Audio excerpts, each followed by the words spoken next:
അധ്യാപകർ എന്നും കുട്ടികൾക്ക് മാതൃകയാകേണ്ടവരാണ്.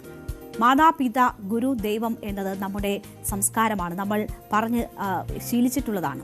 അങ്ങനെ ഗുരുക്കന്മാരെ ദൈവത്തിന് തുല്യരായി കണ്ടുവരുന്ന സംസ്കാരമാണ് നമ്മളുടേത്. കുട്ടികളെക്കാൾ അധ്യാപകരെ വിശ്വസിക്കുകയും അവരുടെ അവരെ തന്നെ കുട്ടികളുടെ സംരക്ഷണം ഏൽപ്പിക്കുകയും ഒക്കെ ചെയ്യുന്ന മാതാപിതാക്കളെ നമ്മൾ കണ്ടിട്ടുണ്ട്.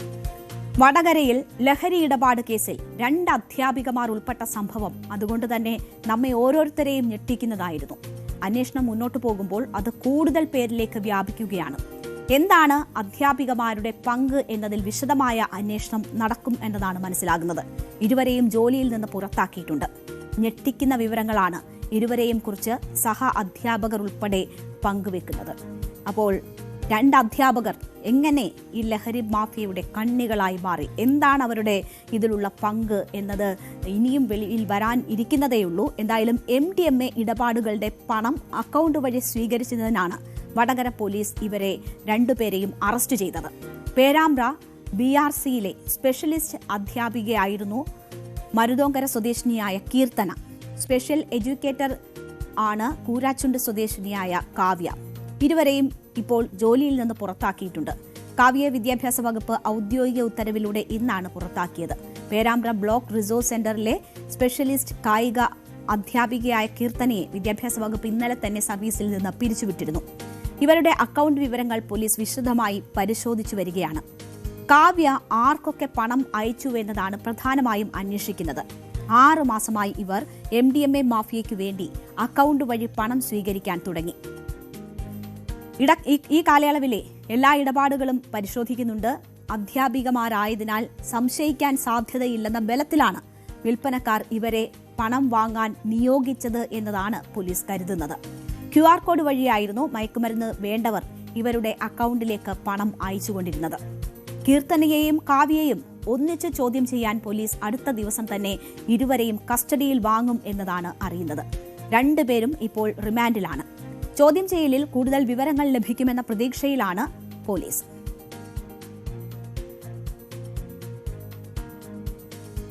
ഇപ്പം ഓപ്പറേഷൻ തൂഫാന്റെ ഭാഗമായിട്ട് ഞങ്ങൾ ധാരാളം കേസസ് രജിസ്റ്റർ ചെയ്തിട്ടുണ്ട്. അപ്പോൾ ഓരോ കേസിലും ഡീപ്പായിട്ടുള്ളൊരു അന്വേഷണമാണ് നടന്നുകൊണ്ടിരിക്കുന്നത്. വടകരയിൽ രജിസ്റ്റർ ചെയ്തൊരു കേസിൽ ഫർദർ ഇൻവെസ്റ്റിഗേഷനിലാണ് ഇങ്ങനെ കൂടുതൽ ആൾക്കാരുടെ ഇൻവോൾവ്മെന്റ് നമുക്ക് മനസ്സിലായത്. അപ്പോൾ അതിൻ്റെ അടിസ്ഥാനത്തിലാണ് ഇപ്പം ഈ 2 അറസ്റ്റുകൾ നടന്നിരിക്കുന്നത്. അപ്പം സാധാരണ ഇപ്പം കേസ് രജിസ്റ്റർ ചെയ്യുമ്പം നമ്മൾ സ്പോട്ടിൽ അറസ്റ്റ് ചെയ്യുന്നവരെ വെച്ചാണ് നമ്മൾ ചാർജ് കൊടുക്കാറുള്ളത്. പക്ഷേ ഓപ്പറേഷൻ തൂഫാന്റെ ഭാഗമായിട്ട് ഓരോ കേസിലും ഡീപ്പായിട്ടുള്ളൊരു അന്വേഷണം വേണം. പിന്നെ ഓരോ കേസിന്റെ പിന്നിൽ ഒരു നെറ്റ്വർക്ക് ഓപ്പറേറ്റ് ചെയ്യുന്നുണ്ട്. അപ്പോൾ ഈ നെറ്റ്വർക്ക് ഓപ്പറേറ്റ് ചെയ്യുന്ന ആൾക്കാരെ കണ്ടുപിടിക്കാനും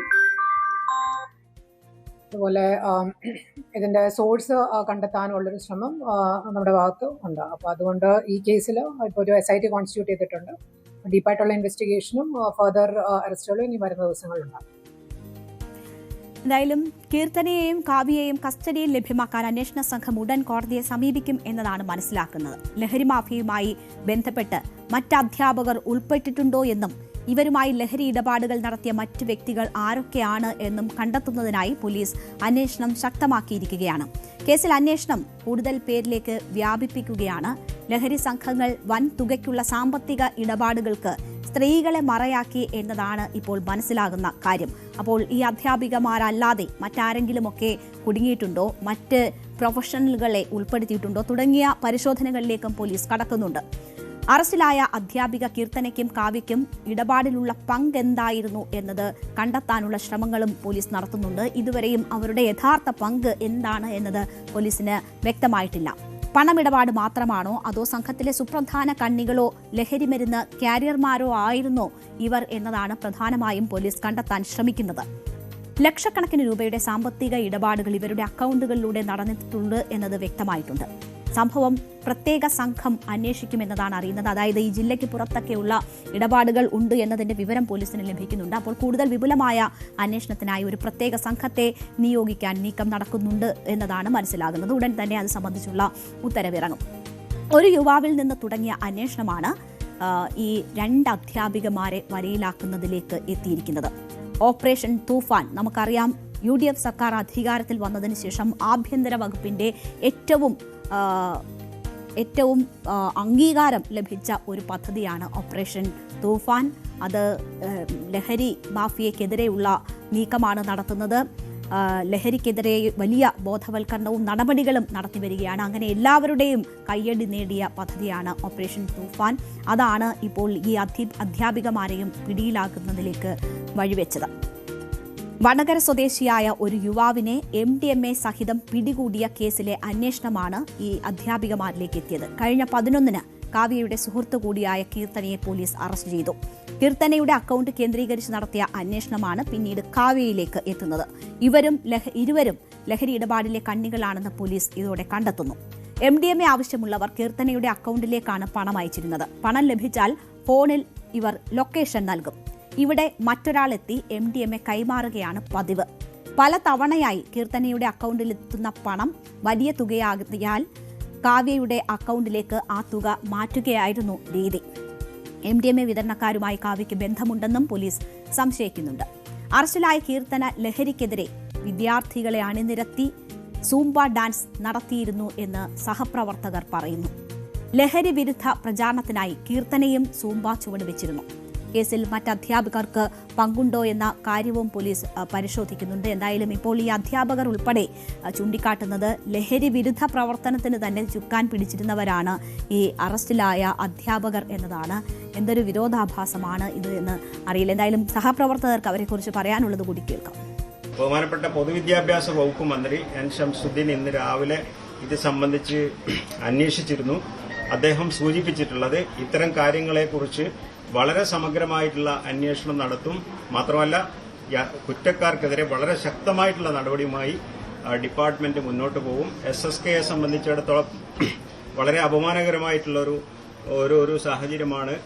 ഇത്തരം ചില നിർഭാഗ്യകരമായ സാഹചര്യങ്ങൾ ഒരു കാരണവശാലും പൊതുവിദ്യാഭ്യാസ വകുപ്പിന്റെ പ്രധാനപ്പെട്ട ഒരു കേന്ദ്രം എന്നുള്ള നിലക്ക് SSKയുടെ ഭാഗമായി പ്രവർത്തിക്കുന്ന BRCകളിൽ നിന്ന് ഉണ്ടാവാൻ പാടില്ല. പ്രത്യേകിച്ച് അധ്യാപകരുടെ ഭാഗത്തുനിന്ന് വളരെ മാതൃകാപരമായി നിൽക്കേണ്ട അധ്യാപകരുടെ ഭാഗത്തുനിന്നുണ്ടായിട്ടുള്ള ഇതിനെതിരെ വളരെ ശക്തമായിട്ടുള്ള നടപടികളുണ്ടാവും. വടകര പോലീസ് റിമാൻഡ് ചെയ്തപ്പോൾ മാത്രമാണ് നമ്മൾ ഇത് അറിഞ്ഞത്.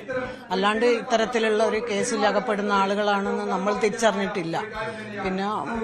പിന്നെ അതിന് ശേഷമാണ് ഓളെ തൊട്ടടുത്ത സുഹൃത്തായിട്ടുള്ള കാവ്യനും കൂടി റിമാൻഡ് ചെയ്തു എന്നുള്ള റിപ്പോർട്ട് വന്നിട്ടുള്ളത്. ഇവള് റിമാൻഡ് ചെയ്തു എന്ന് പറഞ്ഞ റിപ്പോർട്ടിൽ ആ നിമിഷം തന്നെ ഇവളെ നമ്മുടെ ടെർമിനേറ്റ് ചെയ്തിട്ടുണ്ട്. ഇപ്പൊ കാവ്യനെ ടെർമിനേറ്റ് ചെയ്യാനുള്ള എല്ലാ നീക്കവും ഇന്നിപ്പോ ഓർഡർ ഇറങ്ങും. DPC ആയ ഓർഡറും കൊണ്ടാ വരിക. ഇവർ രണ്ടുപേരും അടുത്ത സുഹൃത്തുക്കളായിരുന്നു. ഇവർ രണ്ടുപേരും അടുത്ത സുഹൃത്തുക്കളാണ്. നമ്മൾ വിചാരിച്ചത് ഇവർ രണ്ടാളും ഡൈവോഴ്സ് ചെയ്ത ആൾക്കാരാ.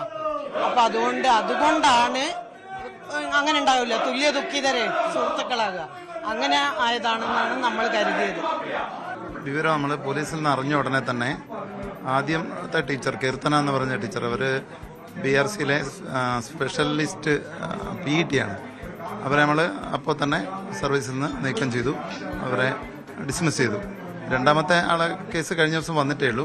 അപ്പോഴേക്കും അതിൻ്റെ നടപടിക്രമങ്ങളൊക്കെ പൂർത്തിയായിട്ടുണ്ട്. ഇന്ന് ഉച്ചയോടുകൂടി അവരെയും ടെർമിനേറ്റ് ചെയ്തുകൊണ്ടുള്ള ഓർഡർ ഇറങ്ങും. ഇത്ര ഒരു സൂചനയും ലഭിച്ചിരുന്നില്ല അല്ലേ? ഇവരുടെ എന്തെങ്കിലും പ്രവർത്തനങ്ങളിൽ ദുരൂഹത മറ്റൊക്കെ പറയുമോ? അങ്ങനെ എന്തെങ്കിലും ഒരിക്കലുമില്ല. നമുക്ക് അങ്ങനെ എന്തെങ്കിലും സൂചന ലഭിച്ചിട്ടുണ്ടെങ്കിൽ ഇങ്ങനെയുള്ള ആളുകളെ നമ്മൾ സർവീസിൽ നിർത്തില്ലല്ലോ. അപ്പം ഇവർ ഈ കരാർ ജീവനക്കാരായതുകൊണ്ട് തന്നെ അവരെ നമ്മൾ സ്കൂളിലേക്ക് വിടുന്നു, സ്കൂളിൽ അവർ ജോലി ചെയ്യുന്നു എന്നുള്ളതാണ്. അപ്പോൾ ആഴ്ചയിൽ ഒരു ദിവസമാണ് അവർ BRCയിൽ വരുന്നത്, മറ്റു ദിവസങ്ങളിൽ അവർ സ്കൂളിലായിരിക്കും ഉണ്ടാവുക. അപ്പോൾ അങ്ങനെയുള്ള പ്രവർത്തനങ്ങളൊന്നും നമുക്ക് മോശമായ റിപ്പോർട്ട് ഇവരെ കുറിച്ച് നേരത്തെ കിട്ടിയിട്ടില്ല. അപ്പോൾ ഇത് അറിഞ്ഞ ഉടനെ തന്നെ ഡിപ്പാർട്ട്മെന്റ് വളരെ ശക്തമായ രീതിയിൽ പ്രതികരിച്ചിട്ടുണ്ട്, നടപടിയെടുത്തിട്ടുണ്ട്. എന്തായാലും നടപടികൾ എടുത്തിട്ടുണ്ട് എന്നതാണ് സൂചിപ്പിക്കുന്നത്.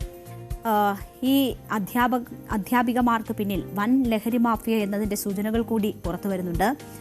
ഈ ഇടപാടിന് പിന്നിൽ വൻ മയക്കുമരുന്ന് മാഫിയ എന്ന സൂചനയാണ് പുറത്തു വരുന്നത്. ഇതിന്റെ വ്യാപ്തി കണക്കിലെടുത്താണ് തുടരന്വേഷണത്തിന് ഇപ്പോൾ കോഴിക്കോട് റൂറൽ SPയുടെ നേതൃത്വത്തിൽ പ്രത്യേക അന്വേഷണ സംഘം രൂപീകരിക്കാൻ നീക്കം നടക്കുന്നത്. ജില്ലയ്ക്കകത്തും പുറത്തും സംഘത്തിന് കണ്ണികൾ ഉള്ളതിനാൽ വിശാലമായ അന്വേഷണ സംഘം തന്നെ വേണമെന്ന വിലയിരുത്തലിനെ തുടർന്നാണ് ഇപ്പോൾ ഈ നീക്കം നടക്കുന്നത്. MDMA ഉപയോഗിക്കുന്നവരെ തന്നെ വിൽപ്പനക്കാരാക്കി മാറ്റുന്ന വലിയൊരു മാഫിയ ഇതിന് പിന്നിലുണ്ട് എന്നാണ് പോലീസിന് ലഭിച്ച വിവരം. സൈബർ തട്ടിപ്പ് കേസുകളിൽ തട്ടിപ്പ് നടത്തിയ പണം കൈമാറാൻ കമ്മീഷൻ വ്യവസ്ഥയിൽ ബാങ്ക് അക്കൗണ്ട് എടുത്തു നൽകുന്ന ഒരു രീതിയുണ്ട്. ഇതേ രീതി ഈ MDMA ഇടപാടുകളിലും പരീക്ഷിക്കുന്നതായി ഈ സംഭവം തെളിയിക്കുന്നുണ്ട്. അപ്പോൾ അതുമായി ബന്ധപ്പെട്ട് കൂടിയുള്ള ആ രീതിയിലുള്ള പരിശോധന കൂടി നടക്കുന്നുണ്ട്. നല്ല വിദ്യാഭ്യാസവും സമൂഹത്തിൽ വിലയും നിലയുമുള്ള അധ്യാപികമാരെ വരെ ഈ കെണിയിൽ കുടുക്കിയിട്ടുണ്ട്.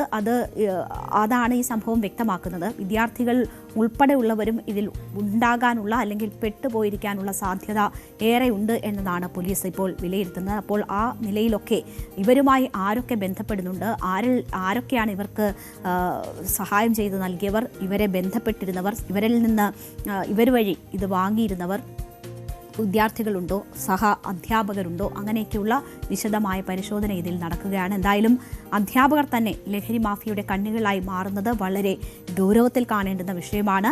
കൃത്യമായ അന്വേഷണം ഈ കാര്യത്തിൽ നടക്കണം. കുറ്റക്കാരെ നിയമത്തിന് മുന്നിൽ കൊണ്ടുവരണം. അത് എത്ര വലിയവരായാലും ആ നിലയിൽ അന്വേഷണം മുന്നോട്ട് പോകണം. എന്തായാലും രക്ഷിതാക്കൾ അവർക്ക് കൂടുതൽ കരുതൽ വേണം എന്ന് ഈ സംഭവം ഓർമ്മിപ്പിക്കുകയാണ്. അധ്യാപകരെ എല്ലാം ഏൽപ്പിച്ച് ഞങ്ങൾ അവരെ ഏൽപ്പിച്ചിട്ടുണ്ട് എന്ന് കരുതി മാറി നിൽക്കേണ്ടതില്ല.